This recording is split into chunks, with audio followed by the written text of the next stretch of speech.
My name is Sam Baltrusis. I'm the author of Ghosts of Boston Haunts of the Hub and Ghosts of Salem Haunts of the Witch City. During the day, I'm a newspaper editor and journalist. At night, I moonlight as a paranormal researcher and write about the state's haunted happenings. I dig deep for the skeletal secrets buried beneath the Bay State's blood-stained soil. Massachusetts has its secrets. Dark secrets. Tales of murder, mayhem, and madness that happened over a 300-year period. For the next half hour, we'll take a haunted train ride across the Commonwealth, from the oldest continuously operated hotel, the Omni Parker House, to the beautiful but extremely active haunted Victorian in Gardner. This is the 13 most haunted in Massachusetts. Welcome to my nightmare. And welcome to 13 Most Haunted in Massachusetts. My name is Sam Baltrusis. I'm an author and journalist. We're going to revisit some of the most haunted locations in Massachusetts throughout the show. Before we get started, however, we're going to talk to the Lady in Black. Let's check it out. Hello, Lady in Black. So we had a little talk earlier. Apparently the Lady in Black is not very happy because her haunt, George's Island, is not on my most haunted list. George's Island is number one. Sorry, Lady in Black. I actually did an investigation on George's Island. We picked up an electronic voice phenomenon on the island. And you know what? The voice sounded like a man. Ah! The 13th most haunted spot in Massachusetts. We start where it all began for me. The Boston Common and the Omni Parker House located in downtown Boston. There's an inexplicable supernatural energy that emanates from the oldest continuously run hotel in the country, the Omni Parker House. Besides being one of the more breathtakingly ornate structures in Boston, it's also allegedly one of its most haunted. Originally built in October 1855, the Parker House boasts a slew of ghostly reports, ranging from Harvey Parker himself, who passed away on May 31st, 1884, to mysterious orbs floating down the 10th floor corridor, and a malevolent male spirit with a disturbing laugh who reportedly lingers in the now off-limits room of 303. On the mezzanine level, there is what is known as the Charles Dickens mirror. Now it is said if you say Charles Dickens 3 times, something weird will happen. I dare you to say it. Charles Dickens. Charles Dickens. Charles Dickens. Charles Dickens mirror was the mirror that Charles Dickens used to practice in front of in 1867 and 1868 when he came to Boston to recite the Christmas Carol. Everyone knows that Charles Dickens wrote the Christmas Carol, but not a lot of people know that he was also a very, very gifted orator. He would do a whole one-person show, and he would practice his soliloquy right in front of that mirror. Legend has it that when you go to that mirror, and if you say the words Charles Dickens, Charles Dickens, Charles Dickens, either the elevator will come up or something odd will happen.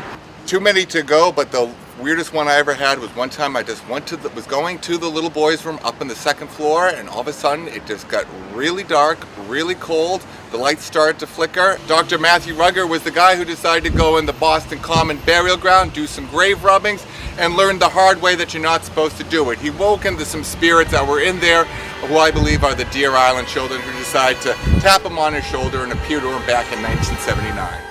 Coming in at number 12 is Riverside Cemetery in Barre, Mass. As we stepped into the burying ground, it was apparent that something bad once happened there. Coldbrook Springs was once a bustling town with 2 hotels and nearly 35 houses. It was all removed in the 1930s as part of the area's reservoir project. Besides a few foundations, the cemetery is virtually all that remains. We walked the grounds, taking in the mixture of old and new headstones. Birds chirped in the distance as the wind rustled through the tops of the tall pines. At the back of the cemetery, we found a monument to the Narramore children. They were all killed by their own mother in 1901. Author Joni Mahan gives us the sad but true details behind our 13th most haunted crime scene. Hi, I'm Joni Mahan. I'm a paranormal investigator and the author of 15 paranormal books, including Bones in the Basement and Signs of Spirits. This is Riverside Cemetery, and it's located in Barre, Massachusetts. It is a very old cemetery. It was built back during the days when Colebrook Village was in operation, and that was an old, established, bustling town that was eventually torn down when the Quabbin Reservoir was built. It was part of the watershed program, so they needed to remove the town. So all that remains now are a lot of empty, abandoned roads and this cemetery.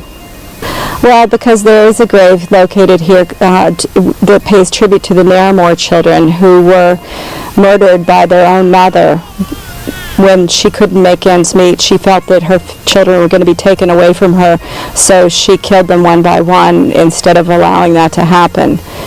And in retrospect, a lot of child laws were created to protect children due to that case. So it did end up being helpful for other children, but just so tragic for the children who lost their lives.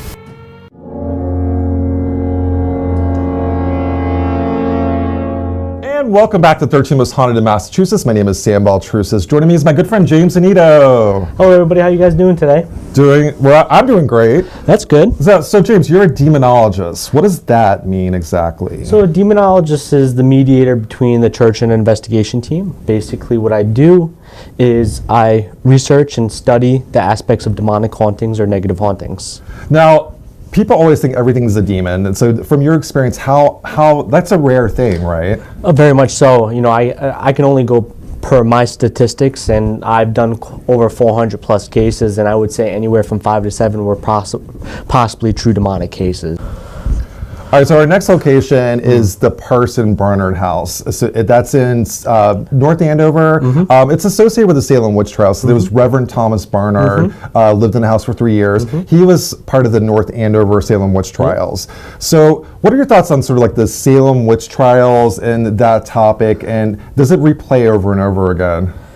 Well, I think it's a possibility. I think, you know, if you're looking at playing over and over again, if you look at the residualness of a location, there's that possibility that maybe those certain things play over and over again.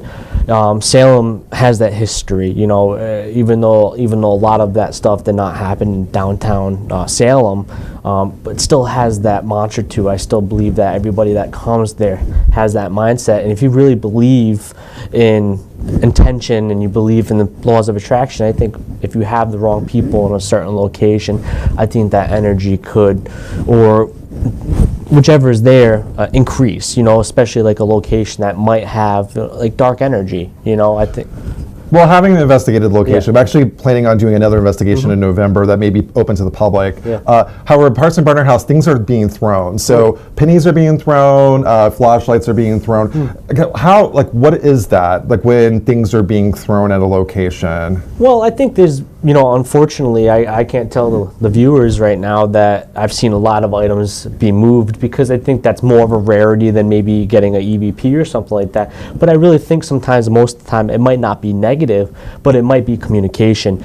Because if they really can't speak audibly, how are they going to get your attention? They're going to throw something. And we always concept it to be negative, but it possibly might not be, because it might just be them trying to communicate and saying, hey, I'm over here, you know, and I threw that flashlight, threw that coin, or whatever they have enough energy to manifest to do that action.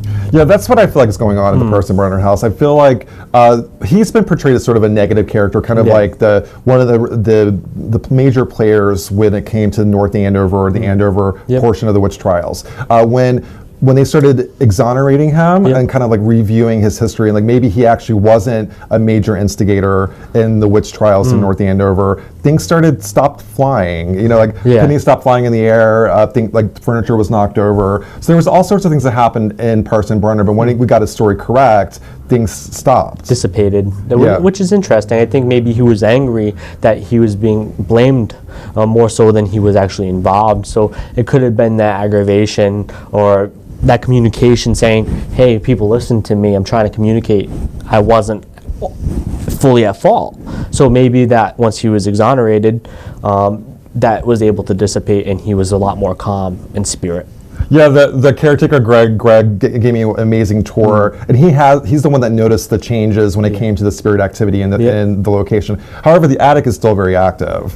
Well, it's a dark place. I always say, some of the darkest places are some of the most, when I get involved in my situations with demonology and do negative cases, I always feel like that either the basement or the attic are the two most focal points for maybe that entity because it's dark. Right. And if you think about darkness and you think about negative, they really do coincide in some aspect. So the bad stuff, they linger in the dark spaces of a That's what location. we've seen. Yeah, that's what we've acknowledged during the time frame of how long demonology's been around in the modern society. So speaking of dark places, there's the Spider Gates Cemetery in Leicester, Mass. We're going to check out a clip on that. Coming in at number 10 from our 13 Most Haunted in Massachusetts countdown is the Spidergate Cemetery in Leicester. There are so many over-the-top myths surrounding the Friends Cemetery. The Quaker burial ground earned its spooky nickname because of the mysterious cobweb-style gates welcoming visitors to the haunted hotspot. But that's just the beginning. Some of the urban legends we've heard? Spidergate Cemetery has an altar in the center used by Satanists. A young boy hanged himself in the cemetery in the 1980s. There's a second cemetery nearby that can be found only once. There's an area in the cemetery where no grass will grow. A mysterious entity roars in the woods. And if you walk around Marmaduke Earl's gravestone 10 times at midnight and say, "Marmaduke, Marmaduke, speak to me," he will. And that's just a few of the legends surrounding this creepy cemetery in the woods of Leicester. And welcome back to 13 Most Haunted in Massachusetts. Joining me is James Anito, demonologist. Okay, next location, Oliver House. Ooh. Tell me about that. Well, fortunately, I should say unfortunately, because I've only been able to investigate that location once, and that's why I say unfortunately, because I should have investigated it a lot more. It's really in my neck of the woods, especially being from Rhode Island, and I was invited out there for their amateur night, and it was some of the crazy experiences I've ever had initially in an investigation. First time I got there, I started hearing things upstairs, where they say the children are very active. And I heard a woman's voice. And there's women that were present, but there was nobody upstairs. And, I looked at one of the team members that helped with the amateur night, and we looked at each other, and did you hear that? And I raced right up and looked. And nothing. It was definitely an interesting night, and it was definitely active for us that night. So guys, Oliver House in Middleborough, I have heard EVPs or electronic voice phenomena from that location. There was a woman and a guy talking on this recorder. Yeah. So they had a recorder set up in the house, they left the house, came back, and there was this whole conversation with two ghosts, or two spirits. Yeah. That's weird. It's definitely, hey, like I said, I experienced an audible phenomenon, and that was interesting to me. You don't always hear audible voices. So our next location is the Gardner-PIngree house in Salem, Massachusetts. Yep. And for me, that is one of the most haunted locations. It's owned by the Peabody Essex Museum, so we're not able to go in, but there was a murder that happened in 1830. Captain Joseph White was bludgeoned to death by a guy named Richard Crowninshill. So there's a whole backstory to that. Does a murder leave a psychic imprint on a location? It definitely could. I think one of the most kind of aspects that follow me to this day is I was brought into a crime scene as an investigator because the client didn't think that their son was murdered. And I definitely think that if you're murdered in a location, I definitely think it can envelope into that location and either increase the activity or be the staple of why that activity is happening. I definitely think it could have that negative emotion once you walk in because murder's not peaceful. If people understand that, so it's dark, it's heavy once you go in those locations that murder has been involved.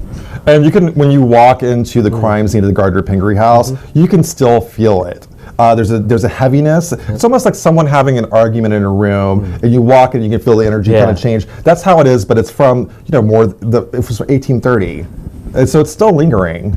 But you got to remember is, like you said, people will actively investigate it, right? So I think that because that place is a museum, right?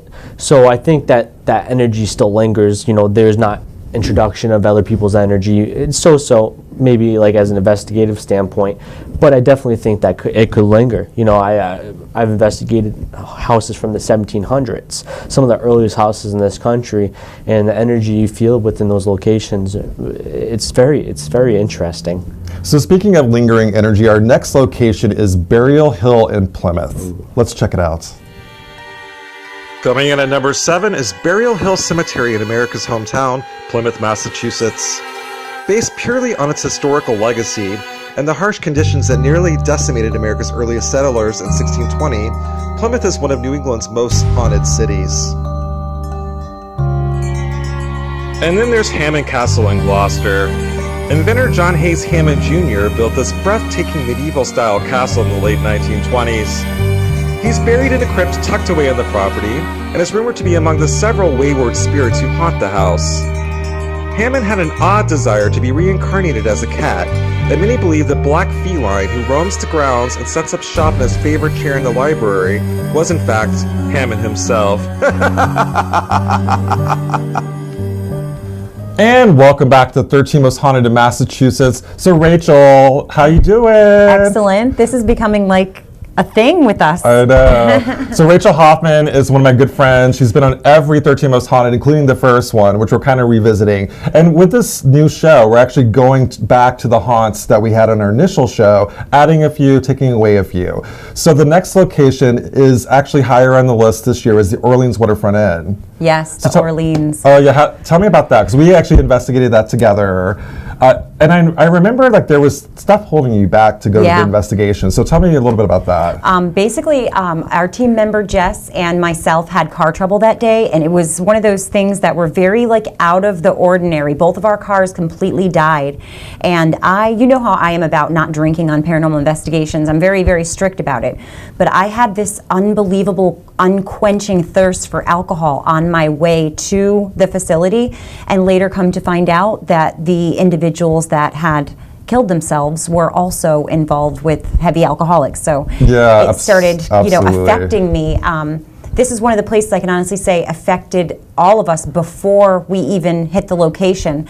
They knew that we were coming, and they did not want us there. Well, to kind of give you some backstory, so the Orleans Waterfront Inn has Hannah, she's known for kind of being like a free soul. She dances around naked in the house, supposedly. And then there was a bartender that committed suicide in the cupola. And there was also, I think, the cook that committed suicide in the basement or the cellar area. And when I say suicide, it was suicide.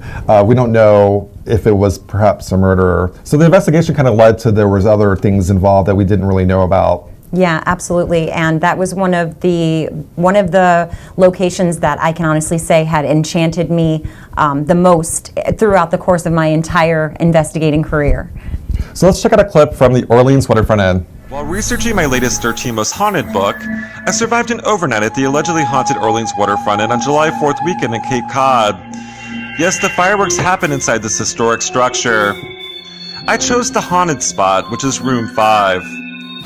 Not known to me at the time, my bed for the night made a cameo on an episode of Sci-Fi's Ghost Hunters. Built in 1875, the inn became a speakeasy run by the Irish mob, as well as a bordello. There was an unsolved murder on the premises involving a prostitute nicknamed Hannah. She was found dead outside of the inn and is believed to be the resident ghost. Various other apparitions were reported at this location, including 2 workers who committed suicide by hanging, and a naked woman dancing in the lobby. A hotel where guests check in but never check out. They're dying to have you stay. And it became known that our family bought the inn. Their students said, "Are you crazy? It's haunted." And I called the realtor and asked him, and he said, "Well, I seem to have heard some stories." I came to find out that there were full-page articles in the Cape Cod Times front page, and that it was quite known to be haunted. So we made ourselves comfortable with the ghost, and it's her inn, and we take care of it for her. I used to be a hospital administrator, so I'm used to 24 hours a day, every day. When we bought the inn, someone had to be here, so I would stay around the clock, and around midnight I would lay down on the couch and try to get some sleep. We told the guests that they had 24-hour access to the wait kitchen and that they could help themselves anytime to anything that was in there, any snacks or beverages. Well, in the middle of the night, I saw one of the guests come downstairs stark naked, and I said hello, and she said hello, and that's the last I thought of it. Of course, my wife thinks that I must have been dreaming. And then it was about a week later, someone had stopped at the traffic light in front of the inn and looked up on the 5th level where the Belvedere is and said to their friend who worked here, "You better tell whoever's up there dancing naked that there are no blinds on that window that you can see through from the street." And that's when I knew there was no one up there, and it was most likely Hannah that I had seen walking into the wait kitchen.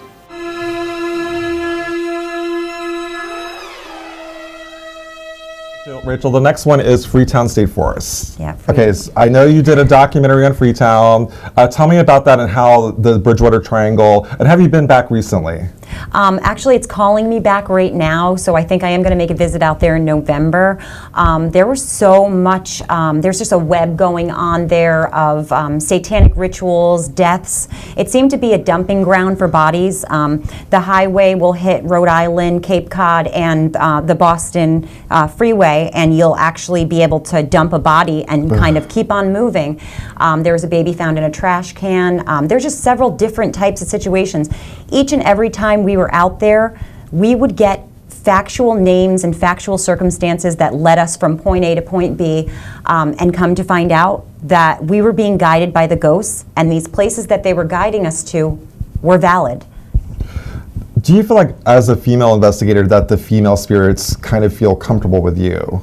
I definitely think so. I went into the Freetown State Forest at night, which you know can be dangerous for a female.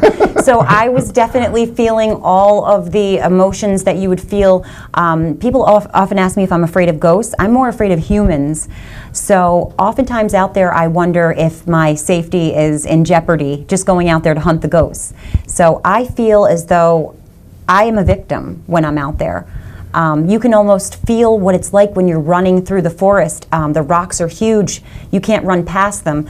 If you were a victim and you became somehow incapacitated, you would be completely a goner. That place is one of the few locations that I haven't spent a lot of time in. However, the next location I have, the S.K. Pierce Victorian Mansion. Now, that was number one on my most haunted list a few years ago. I bumped it down a little bit, and the reason why is the energy there has changed. Now, you've been back recently, so tell me about the changes at the S.K. Pierce Victorian Mansion. What I like about it is the renovations are bringing things back to life and making it possible to actually go in and use the facility again. The hot water heater, there was necessary things that needed to happen. But also with clearing out a lot of that debris, it cleared out a lot of the activity also. Right. But it added a peaceful feeling. There's a lot of new paint. It covers a lot of the old things that may have occurred there. And I think that they accidentally did a little clearing by renovating. I think so too, and my initial concern was when they did renovations that the spirits would be very upset. It actually would have the opposite effect. The activity has kind of, it's not as angry or aggressive as it used to be. However, that's a good thing. Yeah. You want to go into a location and actually communicate with the spirits that are still there, the good spirits. And there's a lot, we're going to run a clip after this, but there's a lot of spirits still lingering at the S.K. Pierce Victorian Mansion in Gardner. Let's check it out. I'm Joni Mahan. I'm a paranormal investigator. I'm the author of 15 paranormal books, including Bones in the Basement.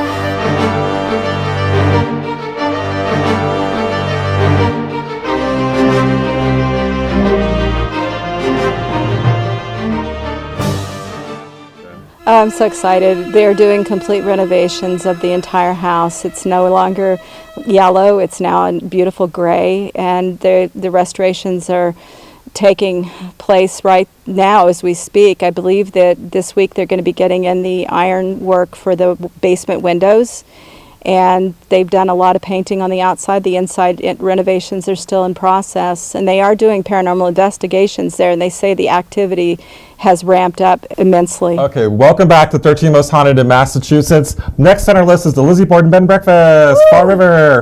We just did an investigation. We did what we called a paranormal showdown, and it was this event where we kind of had two teams. We had Rachel Hoffman and Matt Warner from PXP, and the group from Paranormal Expeditions against my group, and we had a wonderful night. Yeah, it was really fun. Sam won. I can't stop losing these challenges. Rachel was on a TV show called Paranormal Challenge, right? Yep. And however, with that said, I mean, you did a wonderful job. Thank you. And I think that you're very connected to what's going on there and when it comes to the spirits. So tell me about Lizzie Borden Bed and Breakfast, and does it live up to its hype? This past time that I was there, honestly, I felt that there was a different entity in the room. I had spent the night in Abigail's room. And so I had went in and spent the night with Matt, and in the middle of the night I felt as though her spirit was there reaching out to me, and I was sleeping on the side of the bed where she was murdered. So I was inching slowly closer, that was the most actual interaction I've ever had with a ghost, where I was fearing and actually backing away from the entity that was presenting itself to me. I don't know if it actually was the spirit or if it was something darker. Well, Abby Borden was butchered as the John Morris room, and that's the crime scene. Like sleeping in the crime scene, whole other experience, yes. Right? It's kind of weird. I walk into that room and I burst in tears. Mm-hmm. So what was your emotional state in that room? Like, did you feel affected emotionally, or how did you feel on an emotional level? From the first time that I walked in that room and saw the actual crime scene photo, which I'm a big crime buff, I noticed some inconsistencies with a few of the stories, and I think it's a sexually motivated crime, as they had moved her dress and things to give her some decency. And so when I went in there, I felt this heavy fear of a male entity coming in and actually taking her last breath away. I do not think it was Lizzie that did this. I think it was really good framework.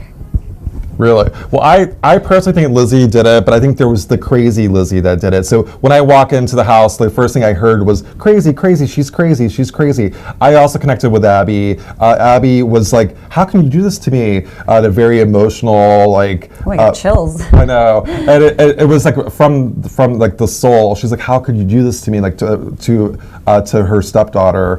And so there was, I definitely think Lizzie did it. However, we don't know for sure. Yeah, that's the beauty of this, is that we get to reach out to the ghosts from the afterlife and kind of hear the story and let them patch it together for us. And as sensitives, we all come up with something a little bit different that kind of fits into the mold.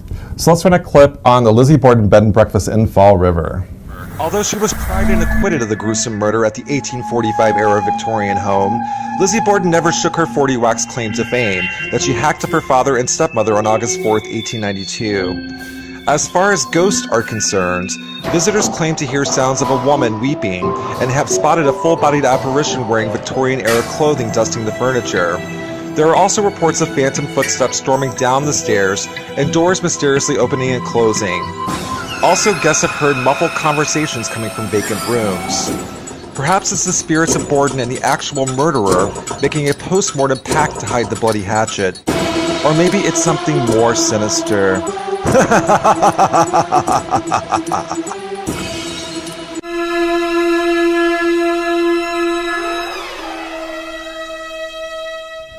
Number 1 and 13 most haunted in Massachusetts is USS Salem. Launched on March 25, 1947 in Quincy, and nicknamed the Sea Witch by her crew, the USS Salem never saw combat, but certainly was a harbinger of death. In fact, the area beneath the mess hall became a makeshift morgue during the earthquake off the coast of Greece in 1953, and it's estimated that at least 400 dead bodies were kept on the vessel. On board, there's a motley crew of resident ghosts, including the Burning Man, who supposedly smells like death and hides in the berthing area beneath the third mess hall where the bodies were kept during the Ionian earthquake. There's also a ghost girl who speaks Greek, a salty sea captain, a growling devil dog, a cook who likes to keep the kitchen in order, and a man named John, who reportedly gives tours of the USS Salem in the afterlife. And welcome back to 13 Most Haunted in Massachusetts. Rachel, that was a great show. Thank you. Thank you so much. And I wish everybody a happy and safe Halloween. Happy hunting. Halloween! When black cats prowl and pumpkins gleam, may luck be yours on Halloween.